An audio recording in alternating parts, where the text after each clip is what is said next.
அனைத்து தமிழ் உறவுகளுக்கும் என் முதல் கண் வணக்கம். இன்றைக்கி உங்களை நான் ஒரு அற்புதமான இடத்துக்கு தான் அழைச்சிட்டு போகிறேன். ஒரு 2000 வருடம் பின்னோக்கி அற்புதமான ஒரு குடவரை கோயிலை தான் பார்க்க போகிறோம். இந்த குடவரை கோயில் வந்து பார்த்திங்கன்னா 2 பகுதியாக பிரிச்சிருக்கு. ஒன்று சிவபெருமானுக்கும் மற்றொன்று பெருமாளுக்கும் கட்டியிருக்கு. நீங்கள் பார்த்துக்கிட்டு இருக்கிறது ரியல் ஹீரோ யூடியூப் சேனல். மேலும் இது போல் வீடியோ பார்க்குறதுக்கு நம்ம real hero YouTube channel like பண்ணுங்கள், ஷேர் பண்ணுங்கள், சப்ஸ்கிரைப் பண்ணுங்கள். இந்த கோயில் வந்து பார்த்திங்கன்னா புதுக்கோட்டை மாவட்டத்திலேருந்து 33 கிலோமீட்டரில் மலையாடிப்பட்டிங்கிற கிராமத்தில் அமைஞ்சிருக்கு. இந்த கோயிலை வந்து குகை கோயிலுன்னும் பள்ளிக்கொண்ட பெருமாள் கோயிலுன்னு பார்த்திங்கன்னா பக்தர்களால் அழைக்கப்படுகிறது. இந்த கோயிலுக்கு திருச்சி டு தஞ்சாவூர் செல்லும் வழியில் வந்து பார்த்திங்கன்னா கிள்ளுக்கோட்டை அப்படின்னு ஒரு ஊர் இருக்குது. அந்த ஊர்லேருந்து கீரனூர் போகிற வழியில் நீங்கள் போனீங்கன்னா அங்கேருந்து பக்கத்தில் ஒரு 3 கிலோமீட்டரில் தான் இந்த கோயில் இந்த மலையாடிப்பட்டியில் அமைஞ்சிருக்கு. கோயிலுக்குள்ளே நீங்கள் நுழைஞ்ச உடனே பார்த்தீங்கன்னா எழுத்தாப்புலேயே அவ்வளோ பெரிய கொடிமரம்.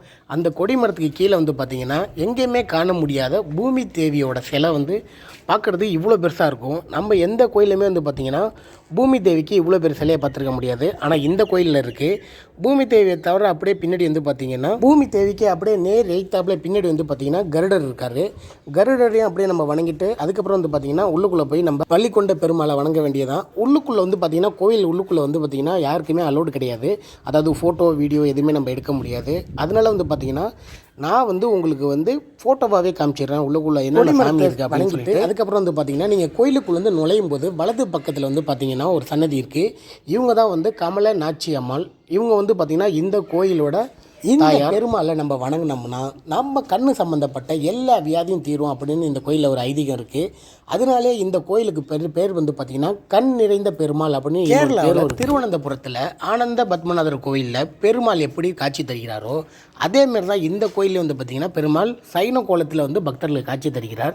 இந்த கோயிலோட இன்னொரு சிறப்பு என்னன்னு கேட்டிங்கன்னா பெருமாளோட பாதத்துக்கு பக்கத்துலேயே வந்து பார்த்திங்கன்னா நரசிம்மர் வந்து எங்கும் காணப்படாத பட்டாபிஷேக கோலத்தில் வந்து பார்த்திங்கன்னா நரசிம்மர் இந்த கோயிலில் வந்து காட்சி தருகிறார். அதோடு மட்டும் இல்லாமல் நரசிம்மர் சிலைக்கு கீழே வந்து பார்த்திங்கன்னா அவரோட சக்கரமான சுதர்சன இந்த சைன கோலத்தில் இருக்க பெருமாளை பார்க்கறதுக்காண்டி வந்து பார்த்திங்கன்னா தேவர்கள்லாம் வந்து மேலே இருந்து வணங்குற மாதிரி வந்து பார்த்திங்கன்னா அங்கே குடைவரை சிற்பம் பண்ணி வச்சுருக்காங்க. அபிஷேக கோலத்தில் உட்காந்துருக்கதான் நம்ம பார்த்துக்கிட்டு இருக்கோம். அவரோட கீழ் பாதத்தில் வந்து பார்த்திங்கன்னா சுதர்சன சக்கரம் இருக்குது.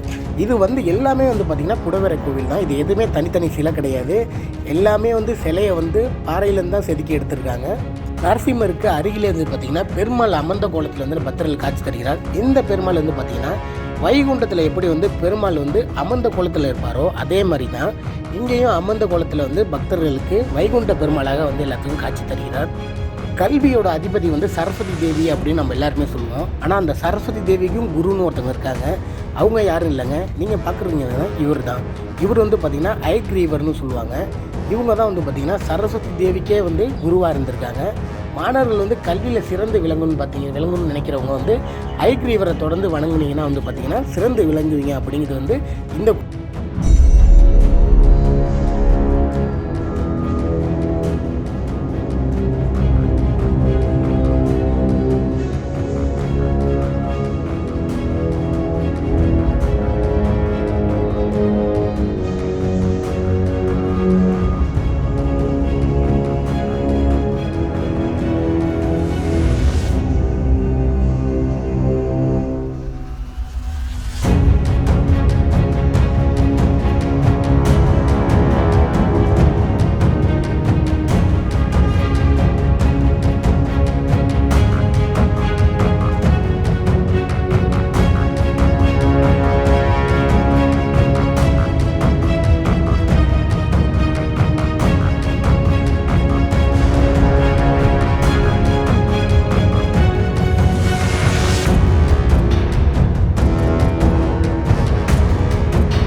கல்வெட்டில் இருக்கதா வந்து பெரியவங்களாம் சொல்கிறாங்க.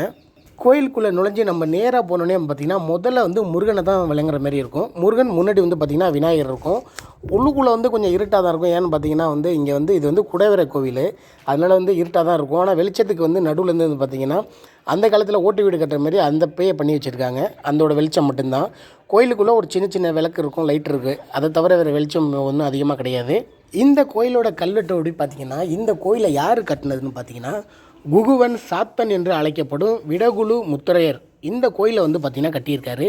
இந்த கோயிலோட லிங்கத்துக்குன்னு வந்து பார்த்திங்கன்னா திருவாலதூர் அப்படிங்கிற மலையிலேருந்து கல் வெட்டி எடுத்துகிட்டு வந்து சிவலிங்கத்தை பிரதிஷ்டை செஞ்சுருக்காரு அப்படின்னு வந்து இங்கே உள்ள கல்வெட்டில் இருக்குது. இவர் தான் இந்த கோயிலோட மூலவர் வாகீஸ்வரர். இந்த கோயில் வந்து பார்த்திங்கன்னா இருட்டாகவே தாங்க இருக்கும். நாங்கள் வந்து பார்த்திங்கன்னா எங்களோட மொபைல் லைட்டோட வெளிச்சத்தில் தான் வந்து பார்த்திங்கன்னா இப்போ வீடியோ எடுத்துகிட்டு இருக்கோம். இந்த மூலவருக்கு முன்னாடி உள்ள 2 துவாரபாலர்களையும் நல்லா பாருங்கள். எந்த கோயிலையுமே பார்க்க முடியாத ஒரு வித்தியாசம் இருக்கும். என்னென்னு கேட்டிங்கன்னா எல்லா கோயிலையும் இருக்க துவாரபாலர்கள் வந்து பார்த்திங்கன்னா 4 கை இருக்கும். ஆனால் இந்த கோயிலில் இருக்க துவாரபாலர்கள் மட்டும் வந்து பார்த்திங்கன்னா 2 கை தான் இருக்கும். அது வந்து இந்த கோயிலோட இன்னொரு சிறப்பு. அதே மாதிரி வந்து பார்த்திங்கன்னா இங்கே வந்து பார்த்திங்கன்னா சப்த கன்னிமார்களுக்கும் வாகீஸ்வர முனியருக்கும் வந்து பார்த்திங்கன்னா இங்கே சிலை பண்ணியிருக்காங்க. இதுவும் வந்து பார்த்திங்கன்னா குடைவரை சிற்பம் தான். நீங்கள் இப்போ பார்த்துருக்கிறது வந்து பார்த்திங்கன்னா குடைவரை சிற்பம் தான். இந்த சிவன் கோயில் வந்து பார்த்திங்கன்னா கிரானைட் மலையின் கிழக்கு பகுதியில் அமைஞ்சிருக்கு. இந்த கோயிலை சுற்றிலும் வந்து பார்த்திங்கன்னா ஒரு காலத்தில் முழுவதும் சுவர் இருந்திருக்கு. அதுக்கான எச்சங்களை தான் இப்போ நீங்கள் பார்த்துக்கிட்டு இருக்கீங்க. காலப்போக்கில் வந்து எல்லாமே உடஞ்சிருச்சு. இந்த கோயிலோட சுவர்கள் எல்லாம் வந்து பார்த்திங்கன்னா இந்த கோயிலுக்கு யார் யார் திருப்பணி பண்ணியிருக்குது, யார் யார் நன்கொடை கொடுத்துருக்காங்க அப்படின்னு சொல்லிட்டு அவங்களோட முழு விவரமும் வந்து பார்த்திங்கன்னா கல்வெட்டாக செதுக்கி வச்சுருக்காங்க. சிவன் கோயிலோட நுழைவாய் வந்து பார்த்திங்கன்னா 11ஆம் நூற்றாண்டை சேர்ந்த விஜயநகர பேரரசால் இருந்து கட்டப்பட்டிருக்கு. இதுக்கு ஆதரவு வந்து பார்த்திங்கன்னா அங்கே கல்வெட்டில் இருக்குது. அதே மாதிரி வந்து பார்த்திங்கன்னா சோழர்களோட கல்வெட்டும் வந்து பார்த்திங்கன்னா இங்கே கிடச்சிருக்கு. அந்த கல்வெட்டு யாரோடதுன்னு பார்த்திங்கன்னா 8ஆம் நூற்றாண்டு சேர்ந்த கரிகால சோழனோட கல்வெட்டு தான் அது. அதாவது இது 2ஆம் கரிகால சோழன் கிடையாது, கல்லெண்ணெயை கட்டின 1ஆம் கரிகால சோழன். அதாவது 8லேருந்து 15ஆம் நூற்றாண்டு சேர்ந்த கல்வெட்டுன்னு சொல்கிறாங்க. நீங்கள் கேட்க போகிறது இப்போ ரொம்ப பிரமிப்பாக இருக்கும். அதாவது என்னன்னு கேட்டிங்கன்னா சிவன் கோயிலோட சன்னதி, அதாவது சிவன் அமைஞ்சிருக்க சன்னதி வந்து பார்த்திங்கன்னா பாறையில் குடஞ்சி எடுத்துருக்காங்க. அதோட நீளம் வந்து பார்த்திங்கன்னா 10.5 அடி நீளமும் 22.5 அடி அகலமும் 15 அடி ஹைட்டும் பாறையை குடஞ்சி இந்த சன்னதி அமைச்சிருக்காங்க. கேட்கும்போதே எவ்வளோ பிரமிப்பாக இருக்குது. அதுவும் சாரதா பாறை இல்லைங்க, கிரேனைட் பாறை. அந்த பாறையை குடஞ்சி கிட்டத்தட்ட ஒரு 2500 வருஷத்துக்கு முன்னாடி எப்படி தான் இந்த கோயிலை கட்டியிருக்காங்கன்னு தெரில. கேட்கும்போதே பிரமிப்பாக இருக்குது. கோவிலை பார்த்து முடிச்சுட்டு அப்படியே கோயிலுக்கு மேலே இருக்கிற கிரானைட் மலையை பார்க்க தான் போயிட்டுருக்கோம். அங்கே பாருங்கள், தனியாக ஏதோ 2 வெண்ணெய் உருண்டை மாதிரி நின்றுட்டு இருக்குது. பார்க்குறதுக்கே அவ்வளோ பிரமிப்பாக இருக்குது. இந்த மலைக்கு மேலே சாயந்தர நேரத்தில் போனீங்கன்னா வியூ பார்க்குறதுக்கு அவ்வளோ சூப்பராக இருக்கும். ஆனால் தயவு செஞ்சு மத்தியான நேரத்தில் எதுவும் போயிடாதீங்க. ஏன்னு வச்சிங்கன்னா நீங்கள் செருப்பு போடாமல் அங்கே ஏறவே முடியாது. பாறை வந்து அவ்வளோ ஹீட்டாக இருக்குது. நாங்கள் அதனால் வெயிட் பண்ணி சாயந்தரமாக தான் வந்து பார்த்திங்கன்னா இந்த மலை மேலே ஏறணும். அதேமாரி இந்த மலை மேலே வந்து பார்த்திங்கன்னா பாறையை எப்படி உடைச்சிருக்காங்க நம்ம முன்னோர்கள் அப்படிங்கிறதுக்காண்டி அங்கே பாருங்கள், சின்ன சின்ன ஓட்டை போட்டு அதில் வந்து பார்த்திங்கன்னா மரத்தை வச்சு தண்ணி ஊற்றுவாங்களாம். அந்த மரம் ஊற ஊற வெறியும்ல, அதனால பாறை உடையுமா. கேட்குறதுக்கே எவ்வளோ சூப்பராக இருக்குது. இதுமாரி தான் அங்கே மேலே ஃபுல்லாக பண்ணி வச்சுருக்காங்க. ஆனால் நான் கண்ணால் பார்த்தது கிடையாது, எனக்கு தெரிஞ்சதை சொல்கிறேன். வீடியோ மட்டும் நான் எடுத்திருக்கேன். நான் படித்த வரைக்கும் இதுமாரி தான் வந்து நம்ம முன்னோர்கள் வந்து அந்த காலத்தில் பாறையெல்லாம் உடைச்சாங்க அப்படின்னு வந்து சொல்கிறாங்க.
இந்த